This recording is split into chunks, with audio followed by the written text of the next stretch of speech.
7 de la mañana con 39 minutos. Está con nosotros Eduardo Jurado, secretario general de la Presidencia de la República. Buenos días, gracias por estar aquí. Buenos días, Eduardo. Hay algunos temas que tratar. Lo primero tiene que ver con la optimización del Estado. ¿Cuáles son las líneas maestras? Y regresemos sobre aquello que ya se ha dado a conocer, pero sobre todo para tratarlo desde el punto de vista operativo. ¿Cómo llevar a cabo en grandes líneas esta optimización? Buenos días. Buenos días, Eduardo. Todas las medidas que se están tomando son parte de un plan económico que apunta al crecimiento.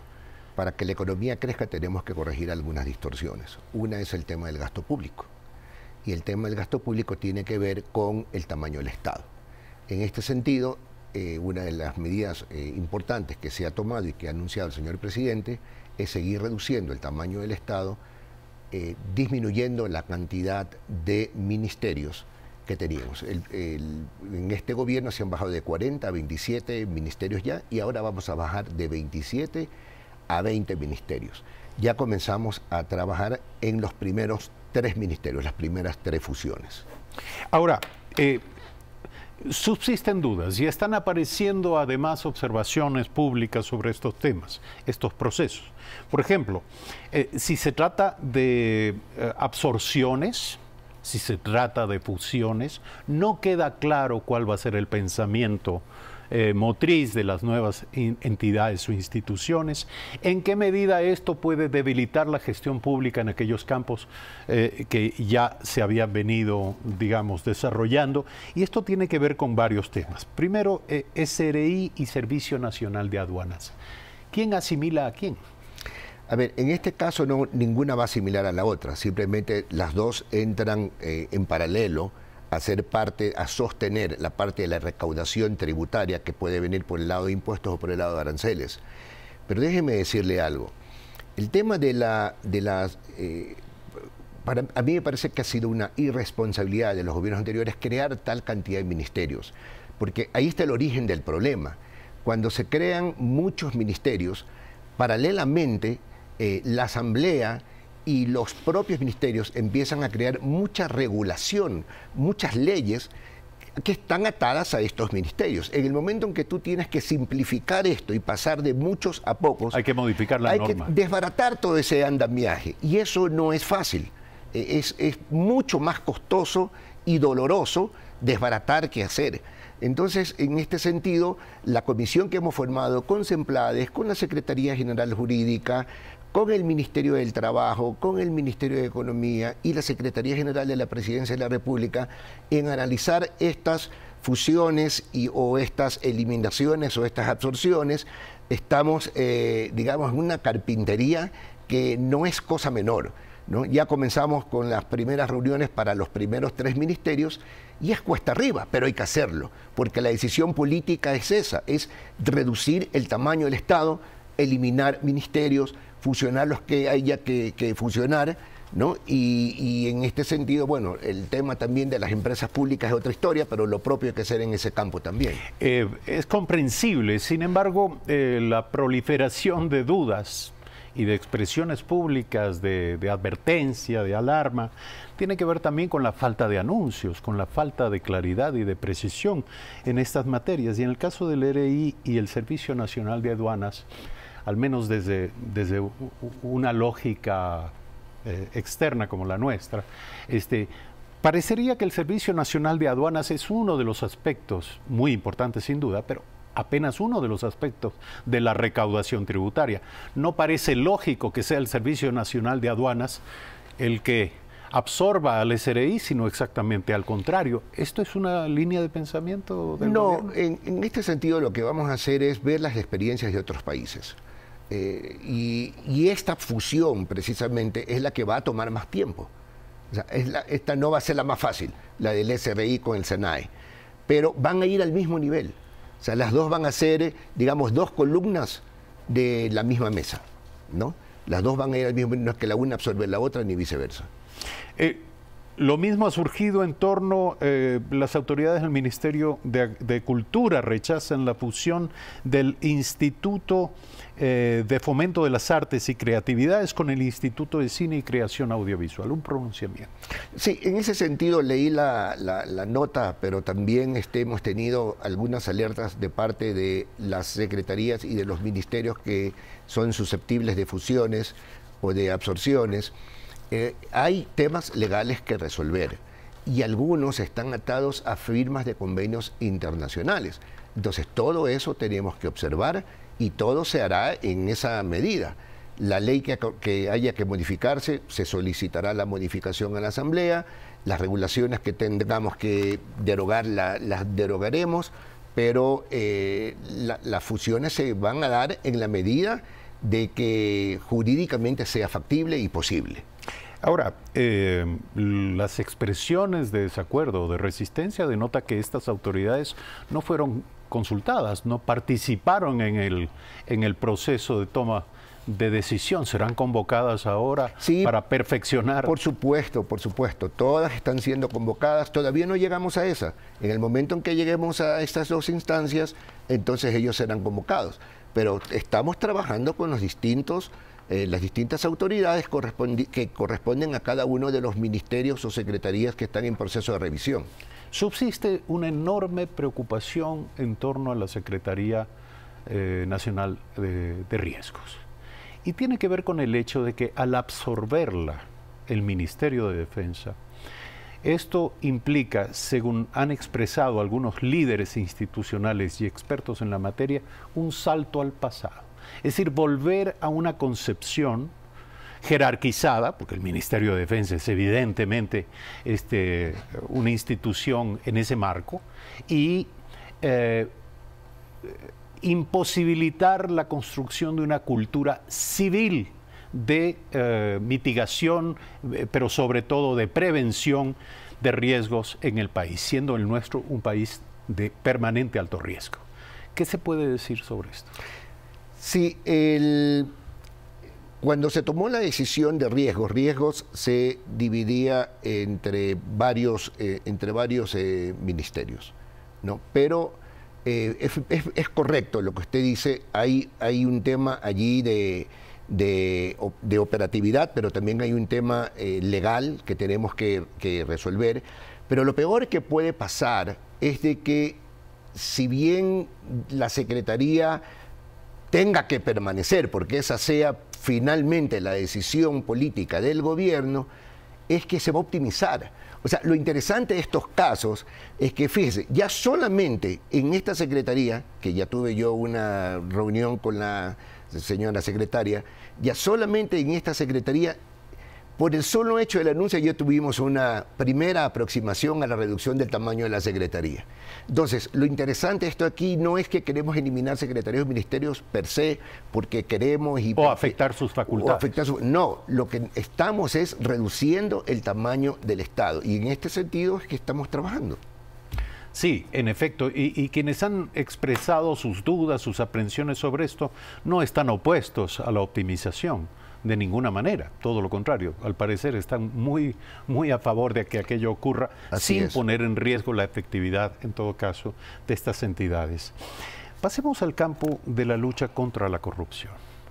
¿Cómo se van a operativizar los grandes anuncios que tienen que ver con esto de generar formas de estímulo para que aquellos que conocen de actos de corrupción cometidos en el pasado reciente o incluso actualmente, habría que decirlo, finalmente se decidan a denunciarlos? Mire, un enfoque sistémico respecto de la corrupción es ver el origen y el final. El origen es la opacidad. Para eso tenemos que trabajar en la transparencia. Y tenemos toda una estrategia de transparencia que comienza con el tema de gobierno abierto, el tema de la certificación ISO antisoborno, el tema de la transparencia en la contratación pública, el acceso de la ciudadanía a la información, los portales de transparencia que están siendo publicados, en donde la ciudadanía puede entrar y ver qué es lo que se está contratando, qué personas ocupan qué cargos, cuánto ganan, todo eso, el acceso a la información. La participación ciudadana, Ese es el siguiente paso. ¿Cómo hacemos de que la ciudadanía pueda participar de manera interactiva, directa, con el gobierno? Por un lado tenemos entonces, como dije, la opacidad, pero corregir la opacidad, pero por el otro lado también la impunidad. Entonces, para esto nosotros tenemos que articular con las otras funciones del Estado, con la Fiscalía, con la Asamblea, con el Poder Judicial, con el Consejo de Participación Ciudadana, para tomar todas las acciones que sean necesarias para evitar la impunidad y para poder castigar a los culpables de los actos de corrupción.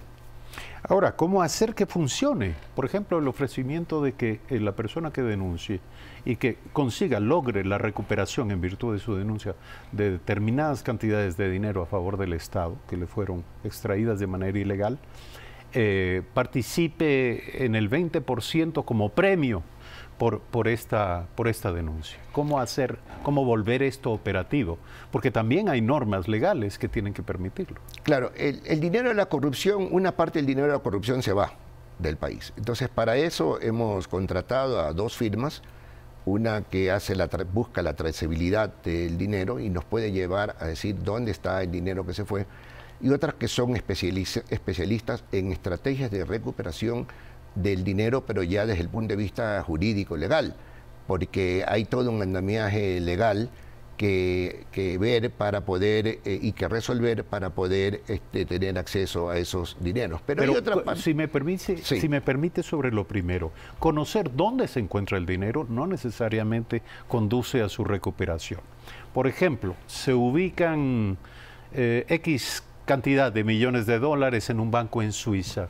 ¿Cómo se logra que el banco en Suiza reconozca que ese dinero pertenece al Estado ecuatoriano si no media un juicio, un proceso, una sentencia, determinación de culpabilidad? Claro, eso es lo que hacemos con esta otra empresa que nos dice, bueno, la estrategia de recuperación es esta de aquí.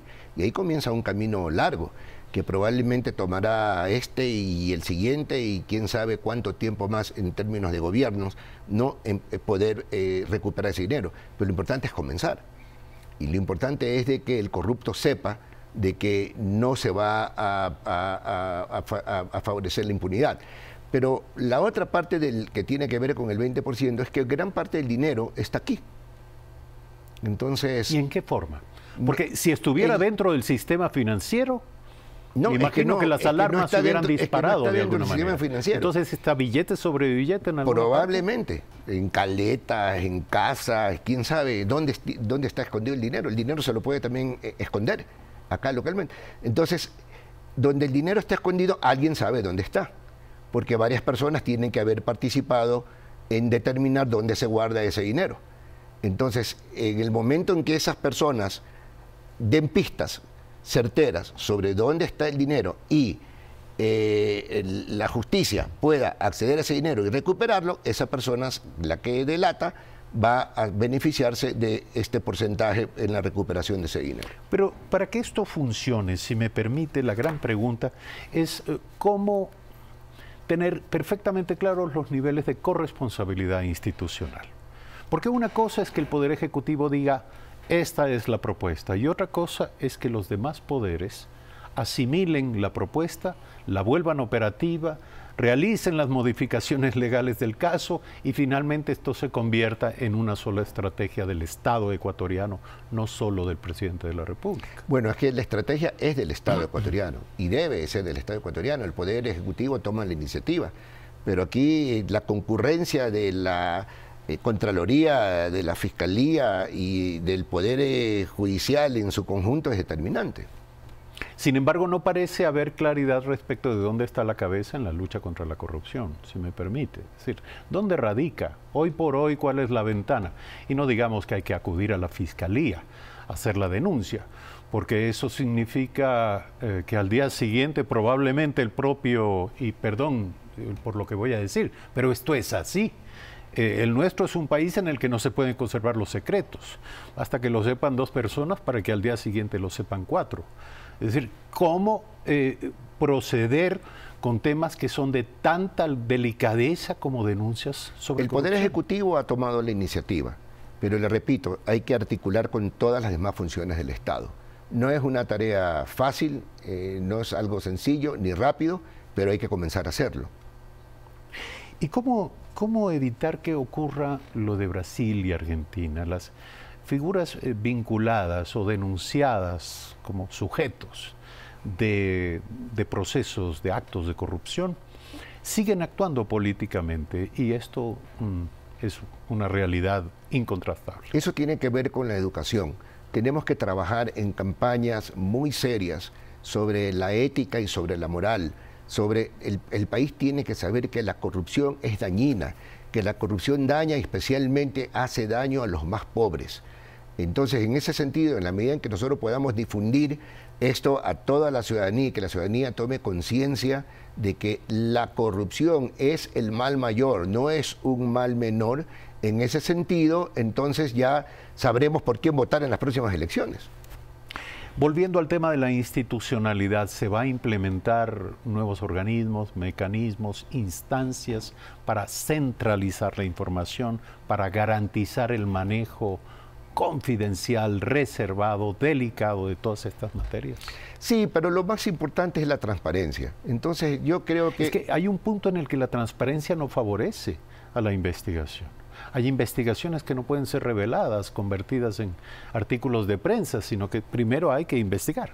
Bueno, pero a ver, favorecer la transparencia no solamente por el lado de la opinión pública a través de los medios de comunicación, sino también de la propia ciudadanía participando de una manera directa a través de los portales de atención ciudadana. Nosotros recibimos cientos de denuncias ciudadanas en la Presidencia de la República, que pasan automáticamente a una valoración en la Subsecretaría de Transparencia. También se hacen valoraciones de inteligencia respecto al tema y de allí viene el proceso de judicialización. Entonces, se están procesando muchos, pero créeme que son muchos. La corrupción no solamente es el gran negociado de la refinería de Esmeraldas. La corrupción son muchos aspectos de la cotidianidad en que se estafa y se perjudica al ciudadano de a pie en cosas del mundo cotidiano.